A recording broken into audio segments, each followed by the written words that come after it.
Recently, singer and record producer Kenneth Brian Edmonds, better known as Babyface, announced his intent to sell his residence in Los Angeles. The house is listed at $7,990,000 on Dirt. For today's video exclusive to our TTP members, we will be talking more about the legendary Hoosier singer and producer Babyface and his Bel-Air mansion. Now without further ado, let's get into the video. Before we get into the good part, let us know who this Babyface is. As a singer, producer, and songwriter, Babyface was an inescapable presence in every major facet of pop music during the 1990s. His own recordings helped rejuvenate the R&B tradition of the smooth, sensitive urban crooner and made him a staple on urban contemporary radio. Yet their considerable success was eclipsed by his songwriting and production work for other artists, which linked him with some of the biggest stars and hit singles of the decade, and not just in the realm of R&B. You'd be hard-pressed to name a 90s hitmaker with a track record more consistently successful and versatile than Kenny Babyface Edmonds. Kenneth Edmonds was born on April 10, 1959 in Indianapolis. He began playing in local R&B bands as a teenager and played in the backing unit of Bootsy Collins, where he earned his nickname, Babyface. He served as a part of Manchild, which signed a record deal in 1977 and released 3 albums. After their breakup, Babyface and partner Antonio L.A. Reid formed an urban funk group called the DLE, who scored hits on the R&B charts.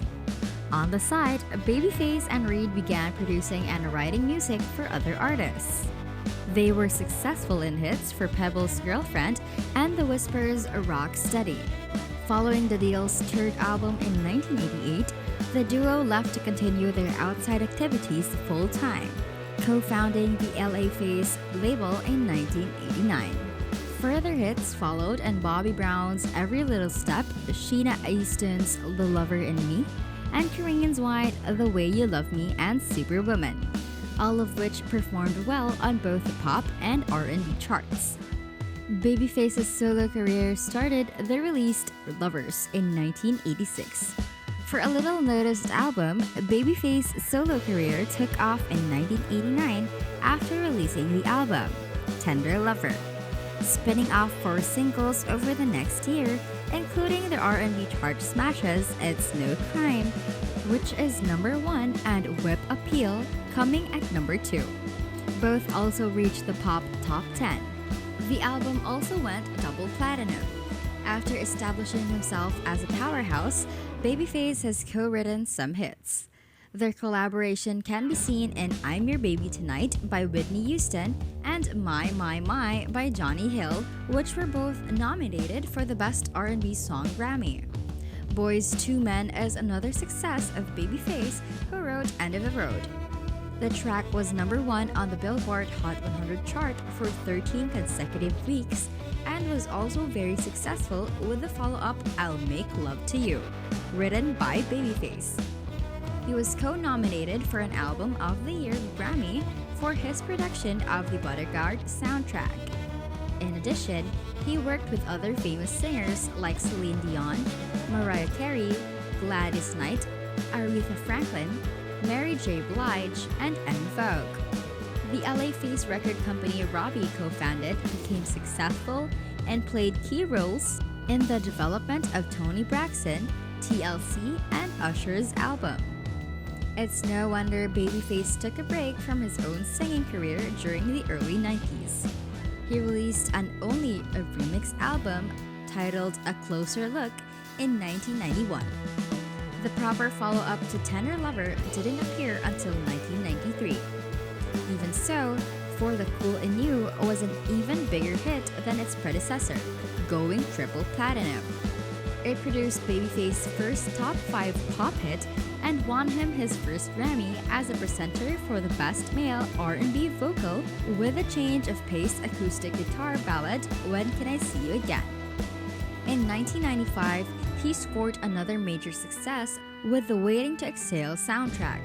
not only producing it but scoring the film itself and writing nearly all of its songs, including the Whitney Houston's smash Exhale, Shoop Shoop. The same year, he won the first of 3 consecutive Grammys as Producer of the Year.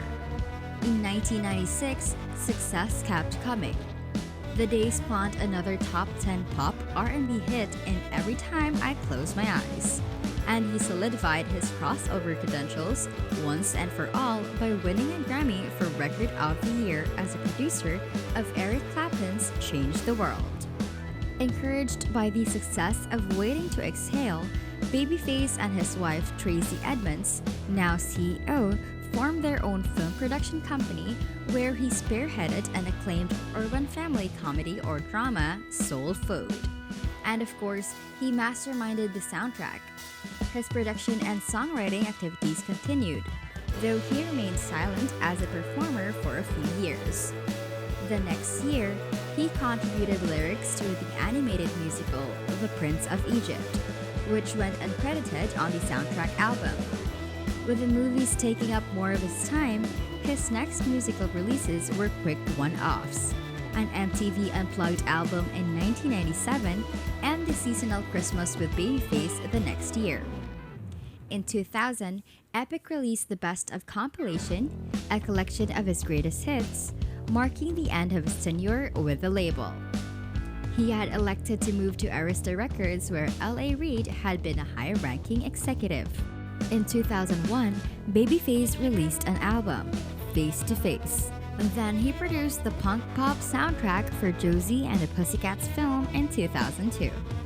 The Back to Basics album Grown and Sexy came in 2005, also the year he and Tracy Edmonds announced their divorce.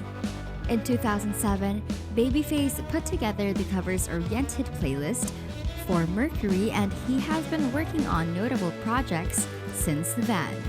Some of the artists that he has worked with include Lil Wayne, Vanessa Williams, Whitney Houston, Christina DeBarge, and Boyz II Men, as well as Anthony Hamilton. His song Pray For Me was nominated for a 2013 Grammy in the category of Best R&B Song. He co-wrote and co-produced several songs on Ariana Grande's Yours Truly, a #1 album in the United States. Love, Marriage, and Divorce, an album of duets with Braxton, was released on Motown in February 2014. It debuted at #4 and won a Grammy for Best R&B Album. Near the end of the following year, Babyface released Return of the Tender Lover, which was titled in reference to his second solo album.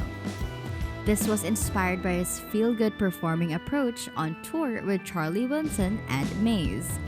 Now, you might be wondering, how did he get the nickname Babyface in the first place? Edmonds got the nickname Babyface because of his youthful features, which are unusual for his age. Edmonds received this moniker when he was playing in with funk musician William Earl Bootsy Collins' band in the 1980s. Though he initially resisted his adopted stage name given to him by his bandmate, Darnell D. Briston, he embraced it after the 1985 concert when Bristol announced Stewart's nickname on stage after a song called Sweet November. Suddenly at the end of the show, I had girls coming up asking where Babyface was, Edmonds told the Cincinnati Enquirer in 2014. They never asked where Kenny Edmonds was. So what has Babyface been up to during the pandemic? Edmonds announced the diagnosis of COVID-19 on his 62nd birthday in 2020. He and his family members underwent a test and discovered that they had obtained the virus. After he recovered from his illness, Kenneth Edmonds appeared on Swizz Beatz and Tim Ballard's vs. Beats producer Battle Series Instagram series. In the series, 2 musicians go head-to-head highlighting music in their discographies. Edmonds battled with Teddy Ryler, another singer, music producer, and songwriter. Edmonds called the matchup a celebration of black music excellence. Babyface played a song for Mama with Boyz II Men during a Saturday Night Live performance on Mother's Day 2020. Each of the band members performed from their home studios. Kenneth Babyface Edmonds and Nicole Paterberg went public with their amicable separation last year. In the statement, they announced that after 15 years of coupledom and 7 years of marriage, they had gone their separate ways. It's not too surprising then that their Los Angeles home, which is guarded behind the gates of Bel-Air Crest, has come on sale for $8 million. Tomer Friedman, the listing agent at Compass, holds this property. The renowned R&B impresario who popularized the new jack swing genre has written and/or produced dozens of #1 R&B hits and ranked in over a dozen Grammy Awards. The man hopes to double his wealth by purchasing a new house for $4.1 million in 2004, primarily containing Mediterranean architecture. He bought the property several years before beginning a romantic relationship with Nicole Paterberg. This is a big, beautiful, expensive house with 7,500 square feet of floor space. The first floor has an antique carved wood front doors set into an asymmetrical column portico with carved wood front doors that open to the cavernous foyer, which is capped by a huge skylight. The second floor gallery contains bedrooms and bathrooms. There's also a double-sided see-through fireplace in the primary suite, which includes a spacious bathroom and dual walk-in closets. Formal living rooms and dining rooms, along with a family room and an up-to-date gourmet kitchen, are complemented by a sprawling lower-level entertainment and leisure complex. In addition to 2 gyms and a climate-controlled wine cellar that showcases a barrel-vaulted ceiling lined in vintage brick, there is a professional-grade 15-seat movie theater and a recording studio. The home resides on a not-quite half-acre split patio. It has a semicircular driveway that curves back to the longer side of the plot and a large entertainment terrace with an inbuilt bar, grill, and viewing point which overlooks the swimming pool and spa. The pool area is provided with boulder stones and waterfalls which are set against a tropical wall of trees and foliage. Noting the neighborhood's exclusivity and the house's scale, listing agent Tomer Friedman of Compass called it an extremely elite product for the market. The I'm Your Baby Tonight producer and Not Gonna Cry writer-producer who collaborated with Madonna on the 1994 album Bedtime Stories and took home a Grammy for the 2014 duet album Love, Marriage, and Divorce with Toni Braxton, is familiar with real estate. Last year, he sold a fairly ordinary house in Las Vegas and once owned a chateau-inspired Beverly Hills mansion bought from John Fogerty. This property was owned by his wife, Tracy Edmonds, who sold it for $7.5 million last year.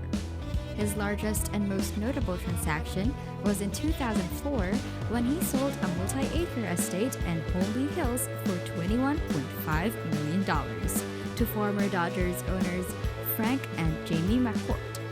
They soon parted ways and the property was sold to English billionaire Ian Livingstone, who bought a neighboring estate a few years later and then sold the whole kit and caboodle to Snapchat's Evan Spiegel and Miranda Kerr. And there you have our TTP video for today. Now what do you think about the mansion? Let us know in the comments below. Don't forget to subscribe to our channel, click the notification bell, and like this video. If you think that we have delivered value, please share this video with one person. Just one share is enough for us, for you to show your appreciation for the commitment and hard work we all put together in creating this video that teaches and helps you on your mission of building your own fortune. And you don't know, the one share could go a long way. Keep in mind that no matter how many times you're going to watch this video, you won't see any results unless you take action. Goodbye and see you at the next one.